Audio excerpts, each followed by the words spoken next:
ফরজ নামাজের পর সম্মিলিতভাবে মুনাজাত করা যাবে কিনা চলুন কোরআন ও হাদিসে কি বলে দেখে নেওয়া যাক।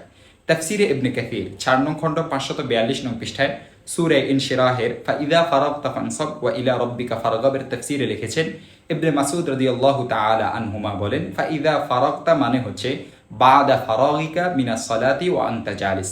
আর ইবনে আব্বাস রাদিয়াল্লাহু তাআলা আনহুমা বলেন ফানসাব ইয়ানি ফিদ দুআ, অর্থাৎ আপনি যখন নামাজ শেষ করবেন এবং বসা থাকবেন তখন মোনাজাতে রত হন। ইমাম বুখারী রহমতুল্লাহি আলাই স্বীয় কিতাব আত তারিখুল কবীরের মধ্যে এনেছেন আনিল মুগীরা রাদিয়াল্লাহু তাআলা আনহু কানা নবী সাল্লাল্লাহু আলাইহি ওয়াসাল্লাম ইয়াদউ ফি দুবুরি সালাতি। হযরত মুগীরা রাদিয়াল্লাহু তাআলা আনহু থেকে বর্ণিত রাসূল সাল্লাল্লাহু আলাইহি ওয়াসাল্লাম নামাজ শেষে দোয়া করতেন। দেখতে পারেন আত তারিখুল কবীর হাদিস নং 1772। হজরত মোহাম্মদ বিন আবি ইয়াহিয়া বলেন, আমি হজরত আবদুল্লাহ বিন জুবাইর রাদিয়াল্লাহু তাআলা আনহুকে দেখলাম, তিনি এক ব্যক্তিকে নামাজের ভেতর হাত তুলে দোয়া করতে দেখলেন। যখন লোকটি নামাজ শেষ করলো তখন তিনি তাকে বললেন, নিশ্চয় রাসূলুল্লাহ সাল্লাল্লাহু আলাইহি ওয়াসাল্লাম নামাজ শেষ করার আগে হাত তুলে দোয়া করতেন না। দেখতে পারেন আল মুআজামুল কবীর তাবরানী রাহমাতুল্লাহি আলাইহির হাদিস নং 324। عن أبي أمامة رضي الله تعالى عنه قال قيل يا رسول الله أي الدعاء أسمع। আবু উমামা রাদিয়াল্লাহু তাআলা আনহু থেকে বর্ণিত, তিনি বলেন, জিজ্ঞাসা করা হয়েছিল, ইয়া রাসূলুল্লাহ, কোন দোয়া বেশি কবুল হয়? তখন রাসূল সাল্লাল্লাহু আলাইহি ওয়াসাল্লাম উত্তর দিয়েছেন, শেষ রাতের মাঝে আর ফরজ সালাতের পরে। তিরমিজি হাদিস নং 3499। হাত তুলে সম্মিলিত মুনাজাতের দলিল। হযরত আনাস বিন মালিক রাদিয়াল্লাহু তাআলা আনহু থেকে বর্ণিত, তিনি বলেন, একদা একজন গ্রাম্য সাহাবী রাসূলুল্লাহ সাল্লাল্লাহু আলাইহি ওয়াসাল্লামের কাছে আসলেন জুমার দিন। এসে বললেন, ইয়া রাসূলুল্লাহ, জিনিসপত্র, পরিবার, মানুষ সবই ধ্বংস হয়ে যাচ্ছে।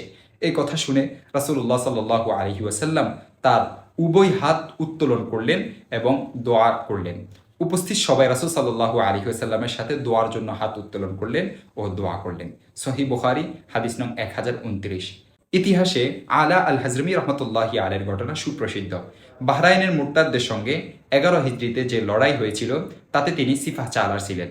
সেই অভিযানের একটি প্রসিদ্ধ ঘটনা এই যে, মুসলিম বাহিনী এক স্থানে যাত্রাবিরতি করলে কাফেলার সকল ওট রসদপত্র সহ পালায়ন করে। একটি ওটও ফাঁকডাও করা গেল না। অবস্থায় এই দাঁড়ালো যে ফরনের কাপড় ছাড়া কোনো রসদ কাফেলার সঙ্গে রইল না। সবাই ফেরেশান অবস্থা।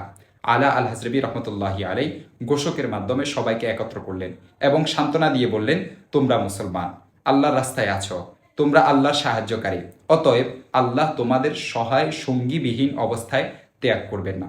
ইতিমধ্যে ফজরের আজান হলো, তিনি নামাজের ইমামতি করলেন। নামাজের পর তিনি দোজানু হয়ে বসে অত্যন্ত বিনয়ের সাথে এবং কাতরতার সঙ্গে দোয়ায় মশগুল হয়ে গেলেন। কাফেলার সবাই দোয়া করতে লাগলেন।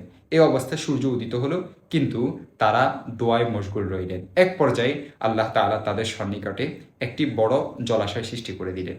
সবাই সেখানে গেলেন এবং তৃষ্ণা নিবারণ করলেন এবং গোসল করলেন। বেলা যখন কিছু ছড়ালো, বেলা ছড়ার পরে একে একে সকল ওট সমস্ত রসদপত্র নিয়ে ফিরে আসতে থাকলো। হাদিস ও তারিখে ইমাম ইবনে কাসির রহমতুল্লাহি আলাইহি বলেন, এটা ওই লড়াইয়ের অনেকগুলো অলৌকিক ঘটনার একটি, যা লোকেরা সরাসরি দেখেছে, প্রত্যক্ষ করেছে।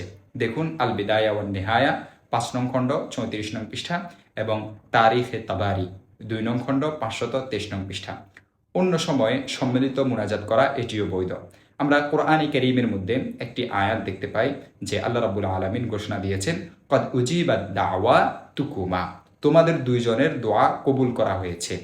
এই আয়াতে তোমাদের দুইজনের দোয়া বলতে মুসা আলাইহিস সালাতু ওয়াসসালাম এবং হারুন আলাইহিস সালাতু ওয়াসসালামের দোয়া বোঝানো হয়েছে।